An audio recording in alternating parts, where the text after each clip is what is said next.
मंगलपुर गांव में एक तालाब था, बहुत पुराना, चौड़ा और गहरा। चारों ओर पीपल, बरगद, नीम और जामुन के घने पेड़ थे। बरसात में जब पानी ऊपर तक भर जाता तो तालाब मानो सागर बन जाता। मगर उस तालाब के किनारे ही एक टूटी फूटी झोपड़ी थी, घास फूस और मिट्टी की दीवारों से बनी, जिसकी छत हर बारिश में टपकती रहती थी। उस झोपड़ी में रहता था रुपेश, जिसकी उम्र कोई 40 साल के आसपास रही होगी। बाल समय से पहले ही सफेद हो चुके थे, चेहरे पर गहरी झुर्रियां उभर आई थीं, मगर आंखों में सपनों की वही पुरानी चमक अब भी बाकी थी। लगातार बारिश के कारण उसके पास कोई काम नहीं था। पत्नी रूपाली अक्सर बीमार रहती थी। बेटा टीटू केवल 8 साल का था। टीटू की आंखों में भी पिता जैसे ही सपने थे कि एक दिन उनका भी अच्छा घर होगा, माँ कभी बीमार नहीं पड़ेगी और पिता के चेहरे पर हमेशा मुस्कान रहेगी। रात का समय था, बारिश लगातार गिर रही थी। ठंडी हवा झोंकों की तरह झोपड़ी में घुस रही थी। रूपाली खांस रही थी और रुपेश ने मन ही मन कहा, हे ईश्वर, अगर इस तालाब किनारे मुझे भी कभी कोई एक पक्का घर दे देते तो मैं भी परिवार के साथ चैन से सो पाता। इस फूस की झोपड़ी में हर साल बरसात में यही हाल होता है। कब कोई दिन ऐसा आएगा जब मेरी रूपाली सुख से सो पाएगी। उसने दीवार पे टंगे अपने कपड़े के थैले को देखा, जिसमें बस कुछ सिक्के थे, महीने भर की कमाई का बचा खुचा हिस्सा। ना कोई जमीन, ना कोई खेत, सब कुछ बरसों पहले बीमारी में बिक चुका था। अब तो बस यही तालाब किनारे की सरकारी जमीन थी जहां उसने झोपड़ी बना रखी थी। कोई भी दिन ऐसा आ सकता था जब सरकारी आदमी उसे भगा सकते थे, मगर फिर भी तालाब के पानी में उसे अपना बचपन दिखता था, जब उसके पिता उसे कंधे पर बैठाकर यहाँ मछली पकड़ने लाते थे। बारिश की बूंदें छत से टपक टपक कर मिट्टी के फर्श पर गिरती और कीचड़ बन जाती, मगर रूपाली के होठों पर हल्की सी मुस्कान थी।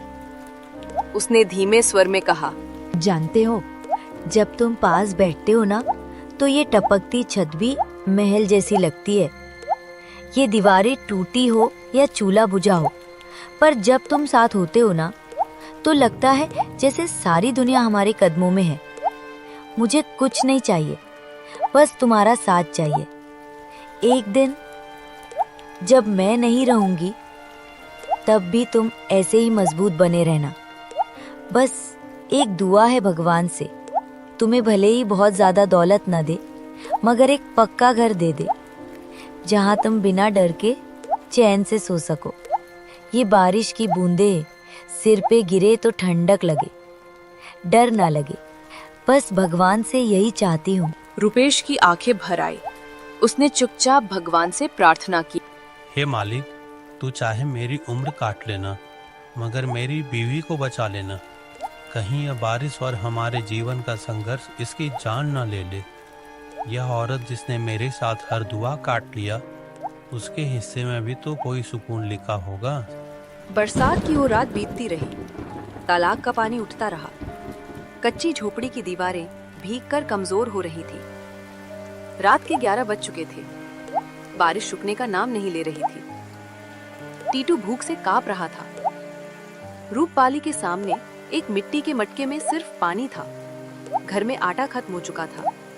शाम से ही सब बिना खाए पड़े थे। रुपेश का दिल टूट रहा था। उसने टपकती छत की ओर देखा।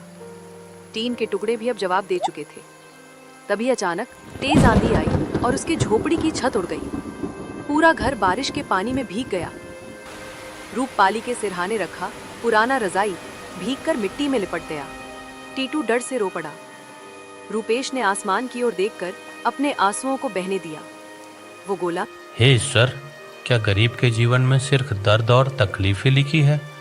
अगर मैं तेरी बनाई इस धरती पर बोझ हूँ तो उठा ले मुझे, मगर मेरी बीमार रूपाड़ी और नन्हे टीटू का तो ख्याल रख।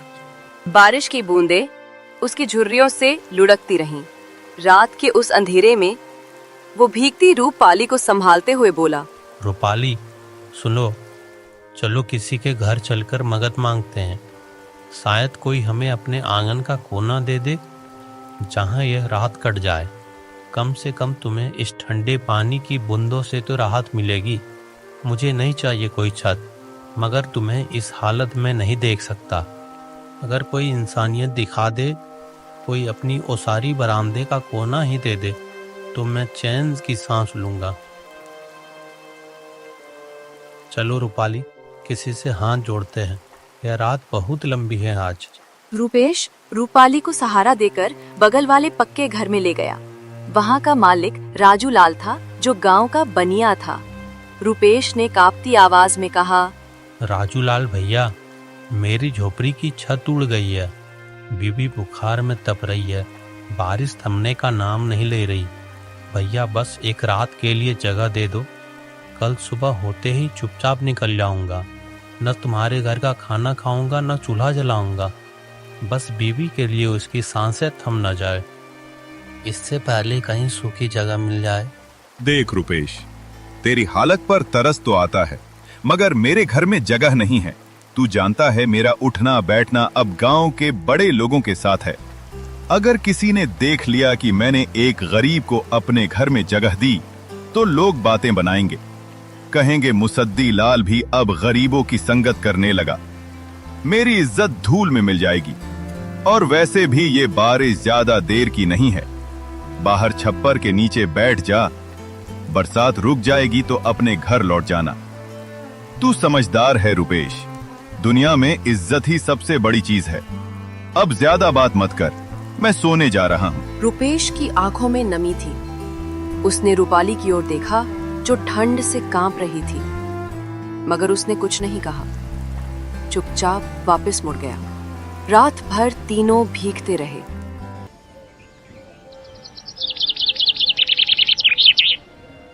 सुबह जैसे ही हल्की धूप निकली, रुपेश झोपड़ी के बिखरे टुकड़े समेटने लगा। उसे कोई मजदूर नहीं मिला। भूखा था, कमजोर था, मगर दोपहर होते होते उसने टूटे टीन और घास के गुच्छे जोड़ जोड़ कर छत पर डाल दिए। छत अब भी टपक रही थी, मगर उसने कहा, रूपाली देख, यह छत बहुत अच्छी तो नहीं है, ना ही इसकी दीवारें मजबूत है। हर तरफ से पानी टपक रहा है, कीचड़ भरा है, मगर फिर भी सड़क पर तुझे लेकर नहीं रह सकता। यह टूटी फूटी झोपड़ी ही सही, मगर है तो अपना घर। यहाँ कम से कम कोई हमें यूं धक्के मार कर तो भगाएगा नहीं।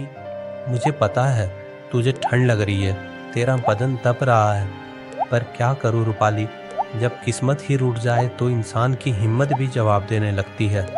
लेकिन देख, यह झोपड़ी भले टूटी है, पर इसके अंदर तेरा यह अपना आदमी है। तुझे टूटने नहीं दूंगा। जब तक इस शरीर में सांस है, तुझे यूं ही खुले आसमान के नीचे नहीं सोने दूंगा। ये झोपड़ी टूटी है, पर मेरा भरोसा अभी टूटा नहीं है। रूपाली ने नम आंखों से उसकी ओर देखा और कहा, जानते हो, दुनिया कहती है कि महल में रहना सबसे बड़ा सुख है। सुनहरी दीवारें, ऊंची छतें, मुलायम बिस्तर। मगर मेरे लिए अगर उन महलों में तुम नहीं होगे ना, तो वो महल भी मुझे सूना लगेगा। और ये टूटी फूटी झोपड़ी जहाँ हर तरफ से पानी टपक रहा है, मिट्टी की सौंधी खुशबू भी अब कीचड़ सी लगने लगी है। फिर भी जब तुम मेरे पास बैठते हो ना, तो ये झोपड़ी भी स्वर्ग जैसी लगती है।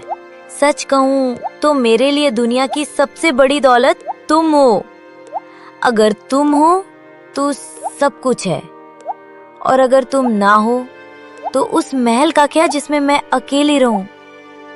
इसीलिए जब तक सांस है, बस यही दुआ है, ईश्वर मुझे चाहे जहां भी रखे, मगर तुम्हारे साथ रखे, क्योंकि तुम हो तो सब है, वरना ये जिंदगी भी अधूरी है। सुबह का समय था। झोपड़ी के बाहर कीचड़ ही कीचड़ था। रुपेश टूटी छत से टपकते पानी को देख रहा था। रूपाली खांसते खांसते कमजोर हो गई थी। तभी अचानक बाहर से आवाज आई, रुपेश, ओ रुपेश, बाहर निकल, कहाँ छिप के बैठा है, बाहर आ, निकम्मे। रुपेश का दिल धक से रह गया। उसने देखा गांव का साहूकार आत्माराम खड़ा था। उसके साथ उसका नौकर मलखान भी था। आत्माराम मोटा लाल मुंह वाला आदमी था। हमेशा बड़ी बड़ी मूछों पर ताव देता और उसकी आंखों में गरीबों के लिए घमंड झलकता था। रूपेश झोपड़ी से बाहर निकला। नमस्ते भैया, आइए। आत्माराम ने उसकी झोपड़ी को ऊपर से नीचे तक देखा और नाक से कोड़ते हुए कहा, रुपेश, सच कहूं तो मुझसे अब तेरे घर की ये गरीबी की गंध भी सहन नहीं होती। कहां से आती है ये सड़ी मिट्टी की बदबू? तुम लोग कैसे जी लेते हो ऐसी जगहों पर? खैर, मैं यहाँ तेरी हालत देखने नहीं आया। सुन, मैं पैसे लेने आया हूँ। याद है ना, 2 महीने हो गए तेरी बीवी के इलाज के लिए जो पैसे दिए थे। कहा था 15 दिन में लौटा देगा। अब तो पूरे 2 महीने बीत गए।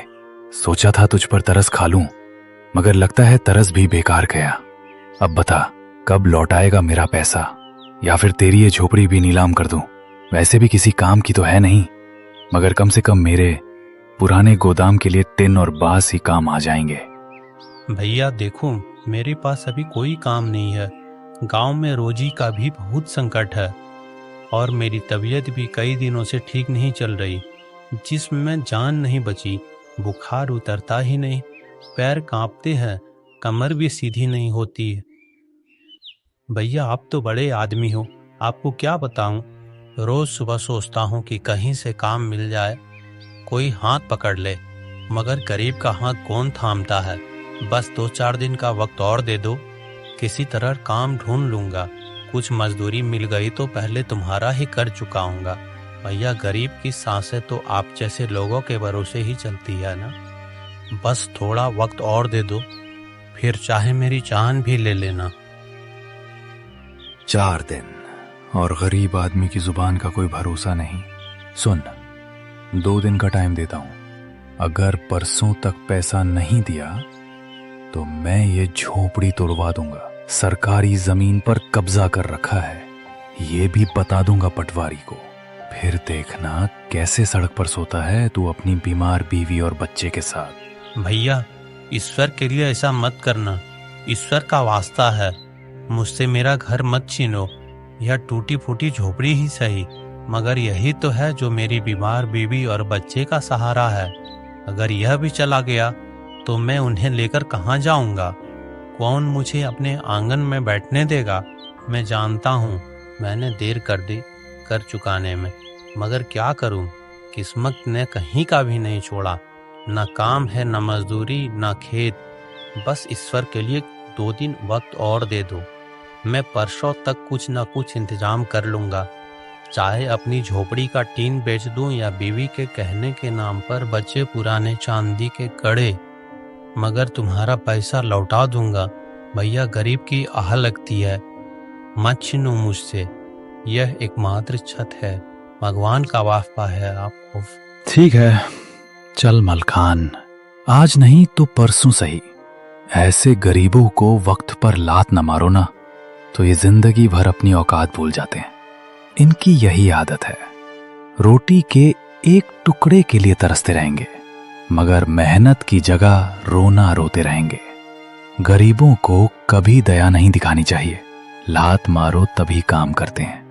चल देखेंगे परसों क्या इंतजाम करता है, वरना इस झोपड़ी को उखाड़ कर फेंक देंगे और जमीन पर गोदाम खड़ा कर देंगे। साहूकार वहां से चला गया। रुपेश वहीं गीली मिट्टी में बैठ गया।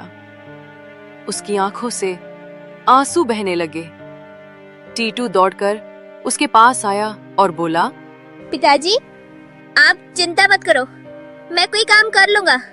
मुझे स्कूल जाने की जरूरत नहीं। मैं खेतों में काम कर लूंगा या फिर साहूकार के गोदाम में बोरी ढो दूंगा। हम दोनों मिलकर पैसा चुका देंगे। मैं रोज सुबह से शाम तक काम करूंगा। बस आप दुखी मत होइए बाबा, मैं बड़ा हो गया हूँ ना, अब मैं भी आपका सहारा बनूंगा।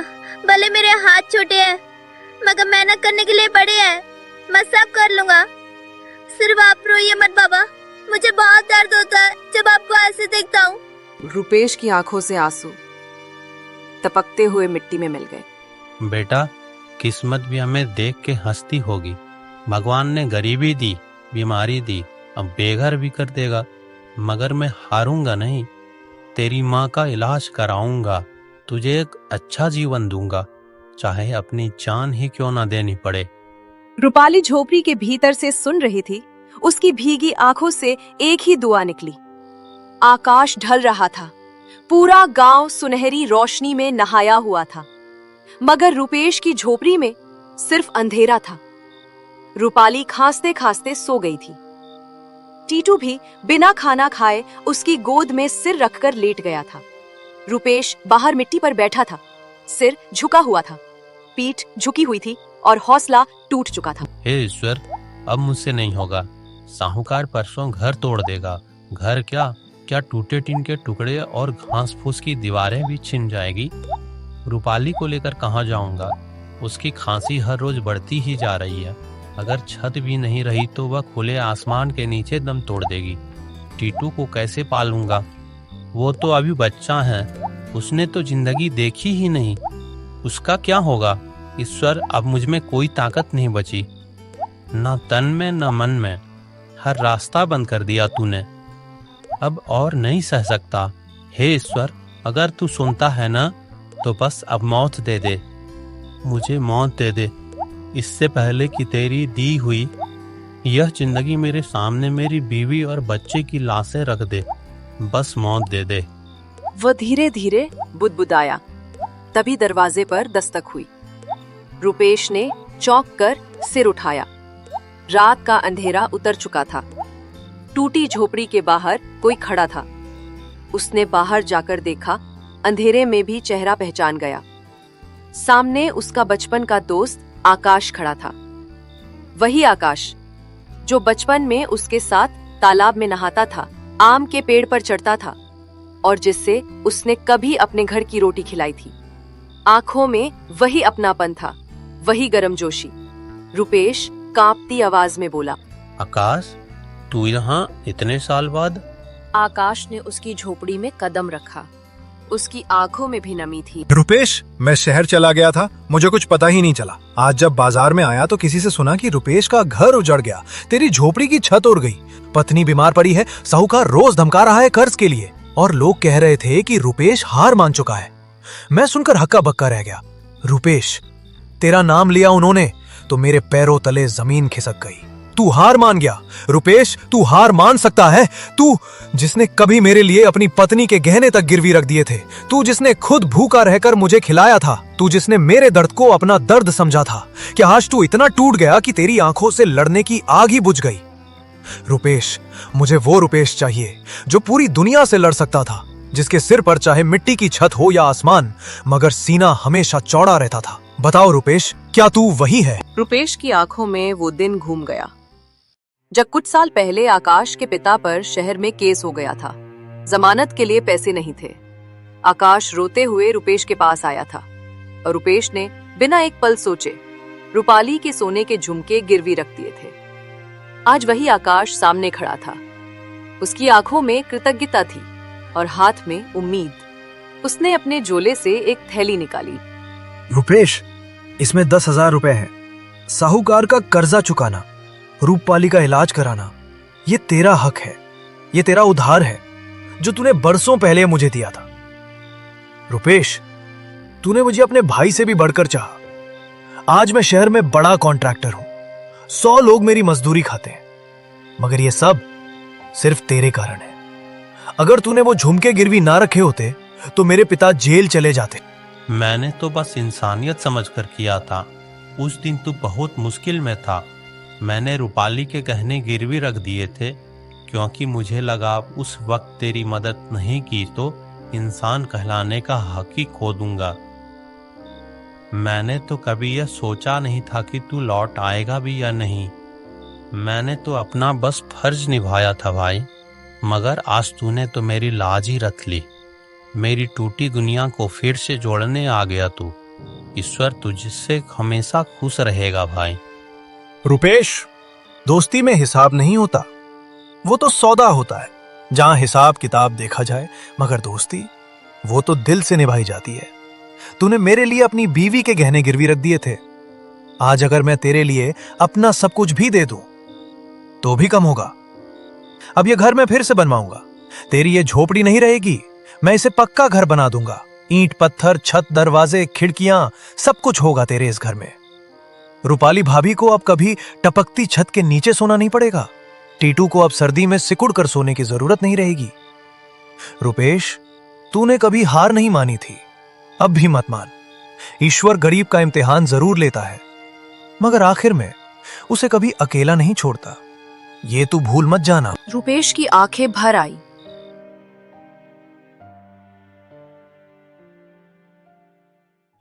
आकाश के दिए पैसों से उसने सबसे पहले साहूकार का कर्ज चुका दिया। साहूकार पैसों को उलट पुलट कर देखता रहा। रुपेश के कांपते हाथों से रुपए लेते हुए उसकी बेरुखी भरी आवाज गूंजी। अब तेरा कर्जा खत्म, लेकिन सुन, एक बात हमेशा याद रखना, गरीब आदमी चाहे जितना भी जोर लगा ले, चाहे दिन रात खून पसीना एक कर ले, मगर अमीर कभी नहीं बन सकता, क्योंकि उसकी किस्मत में ही लिखा होता है जितना भी कमा ले, आखिर में दौलत अमीर के ही पास आती है। तू भी यही सोचता होगा ना कि कर्जा चुकाकर चैन की नींद सोएगा, पर याद रख, तेरी किस्मत में चैन लिखा ही नहीं। गरीब आदमी तो बस एक कर्जा चुकाता है तो दूसरा उसके सिर पे चढ़ जाता है। और वैसे भी तेरी औकात तो यहीं तक है रुपेश। मुझे पैसे दे दिए, बहुत किया, अब जा और कहीं से भी रोटी का इंतजाम कर, क्योंकि ये दुनिया सिर्फ अमीरों की है। गरीब तो बस धूल है, धूल जिसे लोग जूते से झाड़कर आगे बढ़ जाते हैं। रुपेश ने कुछ नहीं कहा, बस मन ही मन ईश्वर का धन्यवाद किया। उसके माथे पर से जैसे कोई भारी बोझ उतर गया हो।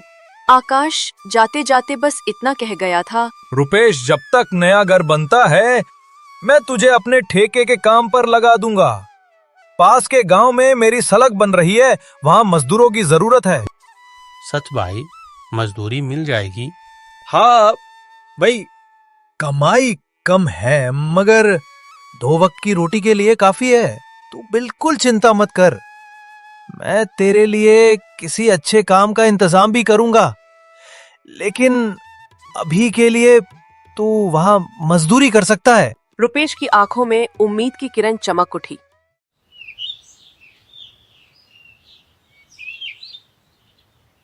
अगले दिन से वो रोज भोर में उठकर पास के गांव जाता। कभी तपती गर्मी में पसीने से तरबतर हो जाता, तो कभी बरसात की बूंदों में भीगता, मगर उसके दिल में अब संतोष था। घर में अब भी वही टूटी झोपड़ी थी, टपकती छत थी, भीगा चूल्हा था, लेकिन उनके दिलों में अब तसल्ली थी।